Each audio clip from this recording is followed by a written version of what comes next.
राम ने पूजा किया, पंडित जी पुरोहित बन के कौन है? रावण जी महाराज आए कि नहीं आए?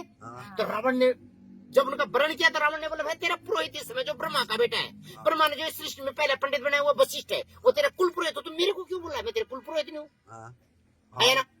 बोले भैया ब्रह्मा का आदेश हो रखा है, इस यज्ञ को सिर्फ रावण पूरा कर सकता है, क्योंकि वो क्या है? वशिष्ठ से भी परम श्रेष्ठ ब्रह्मज्ञानी है, त्रिलोकी का न भूतो न भविष्य, इससे बड़ा कोई पंडित जी नहीं है, और ये इस यज्ञ को क्या कर सकता है? पूर्ण कर सकता है। तो रावण जी महाराज ने बता क्या किया? अपने यजमान को, किसको? ये एक सूची दे दी, लिस्ट दे दी सामग्री कि कल पूजा में क्या रहेगी, जब ये पूजा में सामग्री की तब जाके मैं क्या करूंगा? यज्ञ करूंगा। लेकिन अगर पूजा में एक चीज की भी कमी रहेगी तो मैं यज्ञ नहीं करूंगा। तो बता पंडित जी को आधा घंटा हो गया नहीं यहाँ पर प्रतीक्षा करते, क्योंकि यजमान परिवार नहीं आया था, यजमान परिवार नहीं आया था। इसी तरीके से क्या हुआ बेटा कि वहां पूजन में पूरी सामग्री आ गई, लेकिन पूजा में एक कमी रह गई। राम की पूजन में क्या कमी रह गई बच्चों? सीता नहीं आई थी। शाबाश, बहुत बढ़िया, आपने श्रेष्ठ बताया, सीता नहीं आई थी। तो रावण पता क्या बोलता है? देखिए पूज्यवर यजमान जी, ये मर्यादा पुरुषोत्तम, आपको पता है आप नर रूप हरि हो, भगवान विष्णु के अंश हो, पंडित जी बोल रहा है, और आपको पता है बिना धर्मपत्नी के धर्म कथम, बिना धर्मपत्नी के धर्म होता ही नहीं है। आपकी पत्नी मर गई तो राम बोलता कैसे बोलोगे? तू ही मेरी बीबी को भगा के ले गए, मेरी धर्मपत्नी को ले गया। हाँ बोला, वो बोला नहीं पूज्य पर मेरी पत्नी का भी देह त्याग नहीं हुआ। हाँ बोला नहीं हुआ, तो बोलते ऐसे करके भैया इस शास्त्र का सूत्र है कि बिना धर्मपत्नी तो दूसरी पत्नी लिया। बोले कौन सी? बोले मेरी बहन इधर ही घूम रही वो सुरपण का जिसकी तूने नाक काटी थी। वो बोले अभी मैं तेरे साथ शादी कर, पर बिना पत्नी के यज्ञ तो पूर्ण नहीं होता। सत्य वचन है। बोला तूने पत्नी को तलाक दे दिया? बोला नहीं पूज्य पर।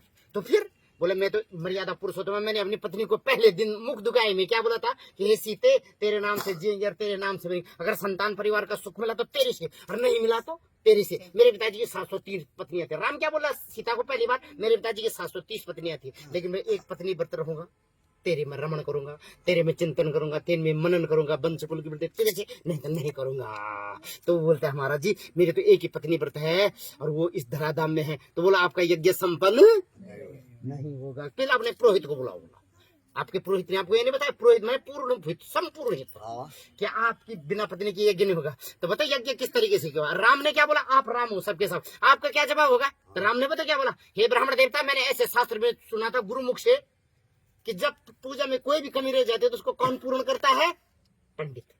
उसको पुरोहित बोला जाता है। पूर्ण माने पूरा का पुरोहित। मेरे को पता है मेरे यजमान सामान नहीं ला सकता है, तो कौन लाएगा?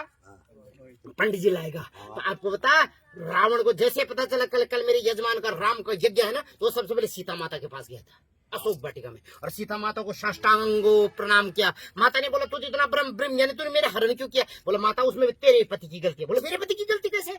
बोला तेरे पति ने मेरे साथ चीटिंग किया, बोला मेरे साथ छल किया। बोला कैसे? मेरा तो मर्यादा पुरुषोत्तम नहीं। बोला अगर मर्यादा पुरुषोत्तम है तो लीला पुरुषोत्तम भी है। वो माखन चोर है तो वो दिल का चोर भी है, मन का चोर भी है। बोला उसने तेरे साथ क्या किया? बोला मैं पिछले जन्म में यहाँ मैंने महल का एक बड़ा भव्य बनाना था यहाँ अशोक वाटिका में, और मैं कैलाश पे गया। कहाँ गया? कैलाश में, और वहां से मैं सबसे बड़ी मूर्ति लाया कैलाश से, कैलाशपति की महादेवी। महादेवी को लेके आया, लेकिन तेरे पति ने बीच में छल से क्या कर दिया? उस छलिए ने ओरिजिनल कॉपी कहाँ दे दी? महादेव को पार्वती दे दी, और मेरे को क्या दे दी? महादेवी की फोटो स्टेट कॉपी दे दी। और मैंने उसी दिन कसम खा दी थी कि इस मंदिर में या तो तेरी उमा पार्वती को बैठाऊंगा, और उमा को नहीं बैठाऊं तो रमा को बैठाऊंगा। और आज रमा लक्ष्मी तू मेरे घर को धन्य करने के लिए आ रखी है। तेरे तब जाएगी यहाँ से जब तेरे पीछे तेरे पिता जनक की जान नहीं गई। राजा दशरथ की जान किसके पीछे? राम के पीछे गई, मेरी तेरे पीछे नहीं गई। लेकिन जब तेरे पीछे मेरी जान जाएगी तब तू इसे लंका से बाहर जाएगी। अब रावण पता मंदोदरी के साथ किसको लेके आए? उस सीता को लेके आए। कहां पर? उस रामेश्वरम में। और तब जाके राम ने क्या किया? यज्ञ संपन्न किया। तो बिना धर्मपत्नी, तो बोलने का मतलब पंडित जी सुबह से आपके लिए प्रतीक्षारत है।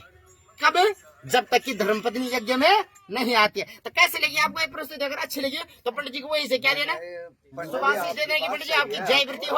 और मेरे को ये लाइक मत देना, लाइक सब्सक्राइब नहीं, मेरा लाइक सब्सक्राइब तब जब मेरा बेटा मेरे गले में हार डाल देना और मैं आपके पितरों के पास चले जाऊंगा स्वर्ग में, वैकुंठ में। तब बोलना है ब्राह्मण आपको स्वर्ग मिले, आपको वैकुंठ मिले। इन्हीं मंगल कामनाओं के साथ कि जैसे ये धूप चारों तरफ फैल जाती है ना, आपका यश कीर्ति वैभव जो ये प्रस्तुति उनका चारों तरफ फैल जाए, ये धूप के जैसे सदा बाहर रहो। इन अक्षत के जैसे आप सभी का सौभाग्य अक्षर है जो इस प्रस्तुत का गढ़वाली में एक गाना जो जैसे दे धनी हो जाए, जो के जैसे यश कीर्ति वैभव आपको। और जब तक ये गंगा की अविरल धारा कल कल करती हुई है तब तक आपके परिवार के नाते उनकी अविरल धारा बनी रहेगी। इन्हीं मंगल कामनाओं के साथ हरि ओम, जय माता दी।